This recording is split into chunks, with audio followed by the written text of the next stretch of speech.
Mackenzie Sharilla had one dream from the very beginning: to be seen. Even as a young child, attention wasn't casual, it was something she actively pursued. Before most kids even understood social media, Mackenzie was carefully building an image. Every friend she photographed, every outfit she wore, and every moment she captured became content for her growing online presence. What might have seemed like harmless teenage vanity to outsiders was, in reality, a growing obsession, one that would eventually destroy lives. I am bringing this case on criminal women behind female perpetrators. If cases like this interest you, subscribe now, because I publish 2 new cases every week. By the time she reached middle school, Mackenzie's phone had become a permanent extension of herself. Outfits, friendships, daily routines, nothing escaped documentation. Every post, every story, every snapshot was another step toward constructing the persona she wanted the world to see. High school marked a dramatic turning point. The innocence of childhood gave way to deliberate provocation. Her wardrobe shifted toward half shirts, extremely short shorts, and knee-high furry boots. Each outfit was less about self-expression or comfort, and more about commanding attention. Accessories followed, reinforcing her image. Prada bags, designer shoes, and high-end sneakers signaled wealth, status, and desirability. Mackenzie's life became a stage, and being watched was addictive. Every photograph followed a formula: the same poses, the same sultry expressions, the same calculated look. This was branding, not casual posting. Her goal was clear. Mackenzie wanted to be an influencer, but she understood that image alone wasn't enough. She needed credibility, connections, and an entourage to enforce her centrality. Rosie and Nina became her inner circle, loyal allies who reinforced her dominance.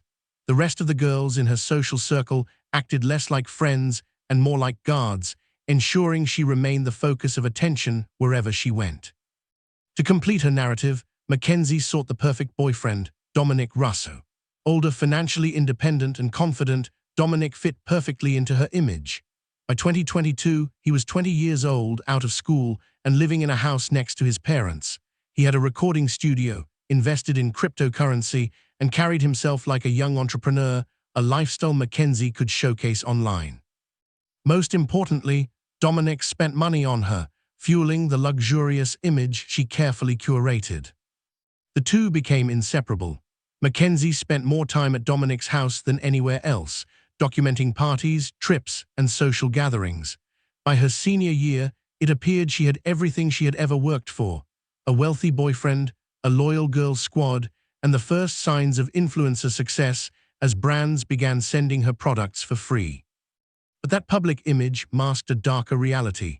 Mackenzie's wealth and lifestyle weren't fully accounted for. Without a legitimate job, she was spending thousands of dollars on designer items and flaunting large sums of cash online. Fake identification documents suggested she was accessing resources meant for adults. Mackenzie wasn't simply chasing fame, she was monetizing her persona in ways that went far beyond social media. Behind closed doors, her relationship with Dominic was toxic. He drove her everywhere, cooked for her, and funded vacations, all while enduring insults, manipulation, and belittlement. Arguments often escalated into emotional abuse. By spring 2022, the pressure became unbearable, and Dominic began to push back. His mother discovered videos he had secretly recorded on a friend's phone. The footage captured Mackenzie arriving at their house after arguments, demanding entry, threatening him, and warning of consequences if he refused. This wasn't teenage frustration, it was sustained intimidation, a clear pattern of emotional abuse. Mackenzie had already begun using vehicles as instruments of control. 2 weeks before the crash, while driving on Interstate 71, she swerved aggressively and screamed at Dominic, threatening to crash the car intentionally. Terrified, he had to pull over on the side of the highway and call someone else to take him home. This was no loss of control, it was rehearsal, a demonstration of her willingness to use danger as leverage. Testimony from Tyler, a former boyfriend, revealed an even more disturbing pattern. While involved with both Tyler and Dominic, Mackenzie manipulated and deceived, claiming to practice voodoo and asserting that she had cast a spell to keep Dominic from leaving her. She used his hair to create a voodoo doll, consulted a pendulum for guidance, and genuinely believed she held supernatural control over his life. July 30, 2022, 2 days before her 18th birthday, proved pivotal. Strongsville, Ohio, was alive with summer parties and celebrations. Mackenzie and Dominic attended a friend's house, appearing normal and blending into the festivities. Around 2:00 a.m., she offered psychedelic mushrooms to the host, something no one had ever seen her do before. Hours before the fatal crash, she had already laid the groundwork for a narrative suggesting impairment rather than intent. By 5:15 a.m., she insisted on driving, unusual since Dominic typically handled late-night travel. Mackenzie now controlled speed, route, and ultimate outcome. When Dave Flanagan requested a ride, she initially refused, later allowing him in after argument. That intervention sealed Dave's fate. All three entered the car, with Mackenzie behind the wheel, setting the stage for a tragedy that had been long in preparation. Surveillance cameras later revealed the deliberate nature of Mackenzie Sharilla's actions. Instead of taking the logical route toward Dave Flanagan's home along Pearl Road, she deliberately turned onto Progress Drive, a dead-end road that terminated at a solid brick wall. At 5:34 a.m., a nearby intersection camera captured her Toyota approaching at a controlled pace. The turn signal was engaged. The car slightly braked. Everything indicated calm, deliberate control. There was no sign of panic, impairment, or accidental navigation. Every movement reflected decision-making. Seconds later, the footage became chilling. The car, previously moving at a steady 30 miles per hour, accelerated to over 90.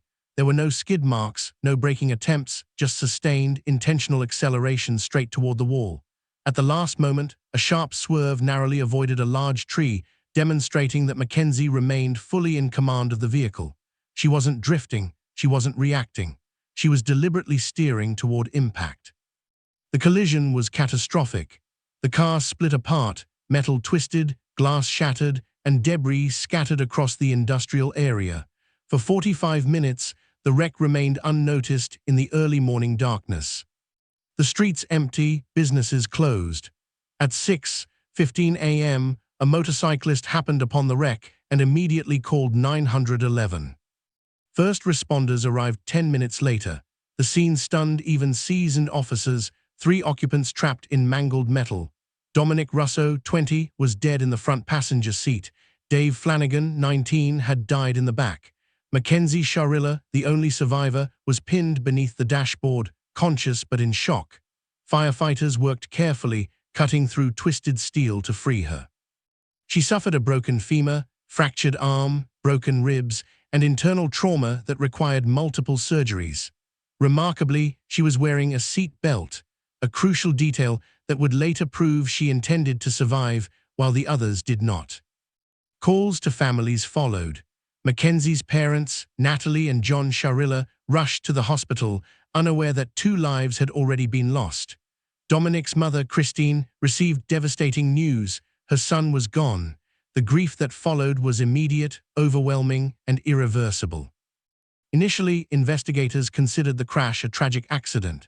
Mackenzie's postural orthostatic tachycardia syndrome, POTS, which can cause dizziness, and traces of THC in her system offered plausible explanations. But as evidence was reviewed, inconsistencies emerged. There were no skid marks, no loss of control, and the surveillance footage revealed calm, intentional driving, evidence pointing to deliberate action rather than a sudden medical episode or reckless error. While recovering in the hospital, Mackenzie's priorities became alarmingly clear. Her social media accounts exploded with activity. News coverage, viral clips, and thousands of new followers marked the fame she had always sought. When a modeling agency commented on her hospital photos, praising her appearance and expressing interest in working with her, she responded immediately and eagerly. 2 lives had been lost, yet her excitement over career opportunities was undeterred. Her lack of grief became undeniable. Mackenzie skipped both Dominic Russo's funeral and Dave Flanagan's memorial. Instead of mourning, she focused on her social life.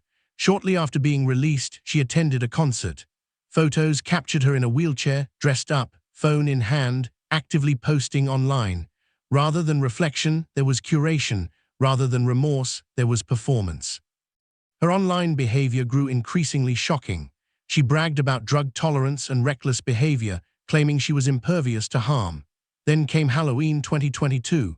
Mackenzie and her friends posted a video dressed as corpses, covered in fake blood, appearing to mock the dead.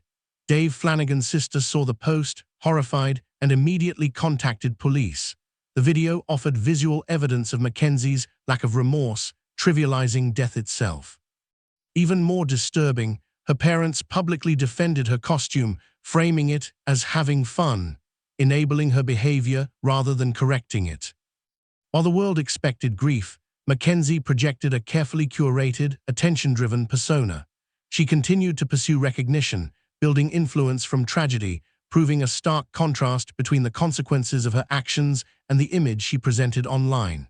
Every post, every interaction, every performance reinforced the disturbing reality. Mackenzie Sharilla was prioritizing fame and attention over human life. In her bedroom, Mackenzie Sharilla created what appeared to outsiders as a shrine to Dominic Russo.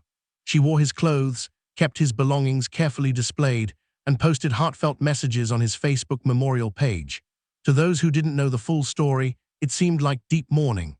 Investigators later determined that it was performance, a calculated display meant to maintain sympathy, deflect suspicion, and continue receiving attention while concealing her true behavior.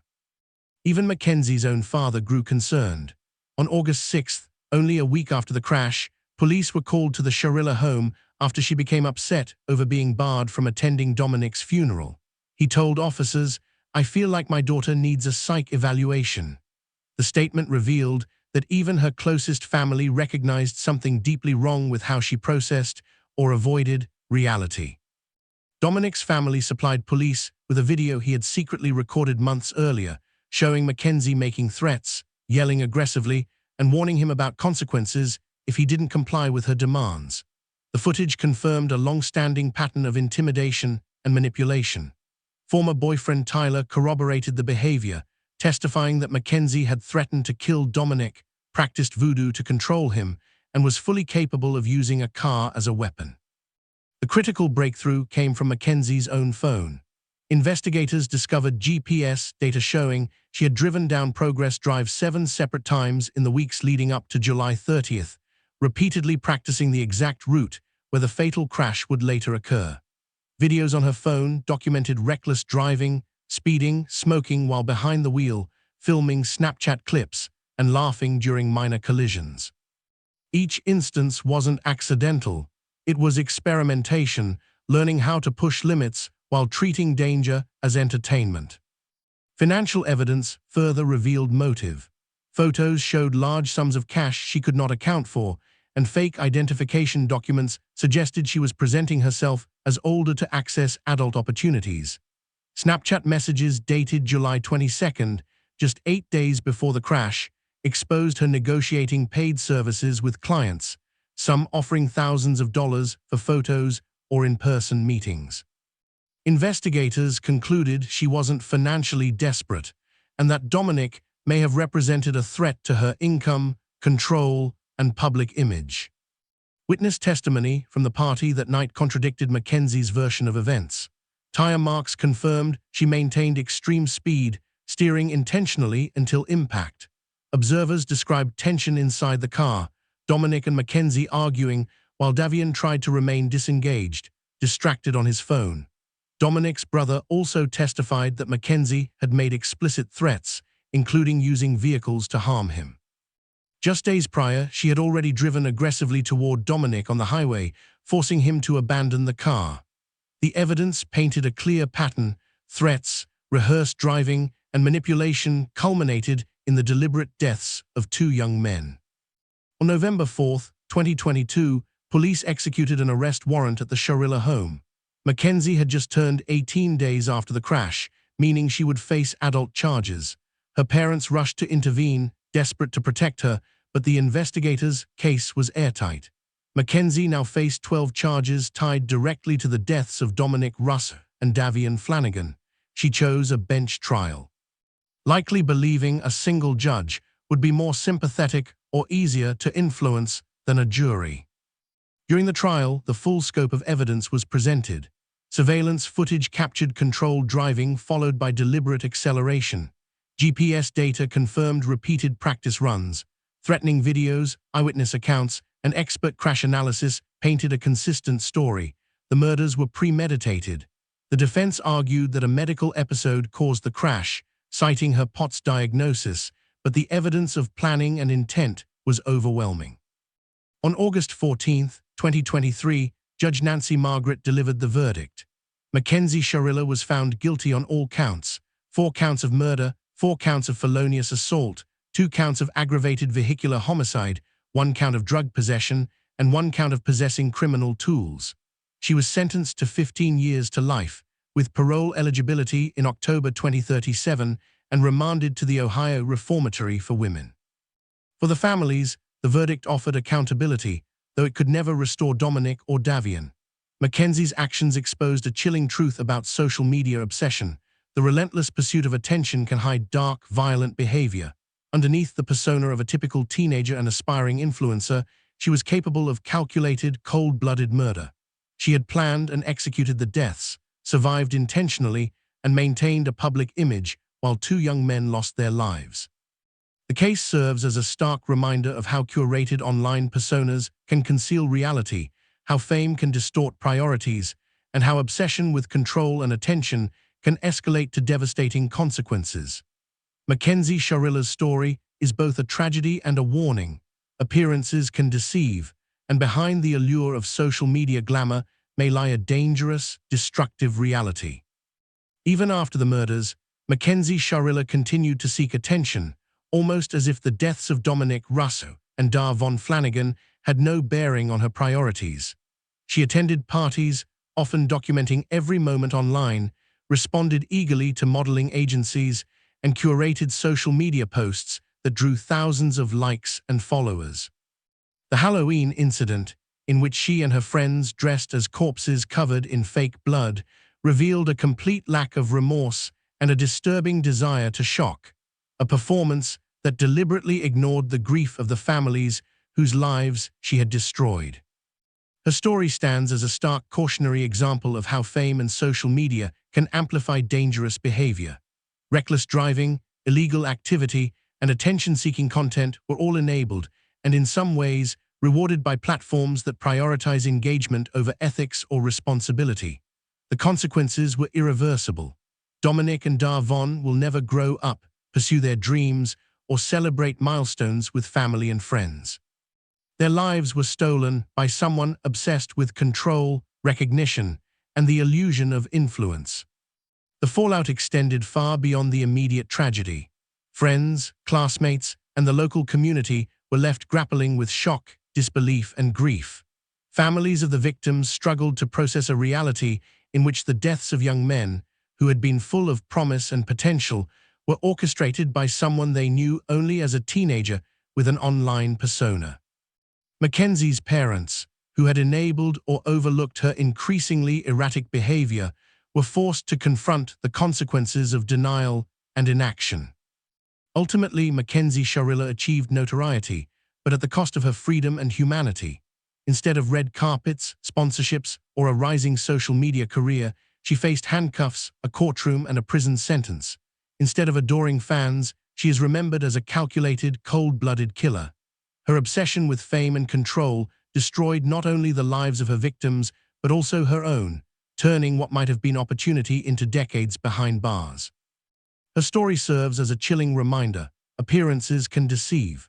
Behind a carefully curated social media persona, beneath the glamour and influence, may lie a dangerous reality, one in which obsession, manipulation, and the pursuit of recognition can escalate into violence and tragedy. Mackenzie Sharilla's actions underscore the dark side of social media culture and the devastating consequences when the desire to be seen eclipses empathy, morality, and human life. In the next video, we will discover a new criminal case concerning a woman, so subscribe and don't forget to hit the bell icon so you don't miss it.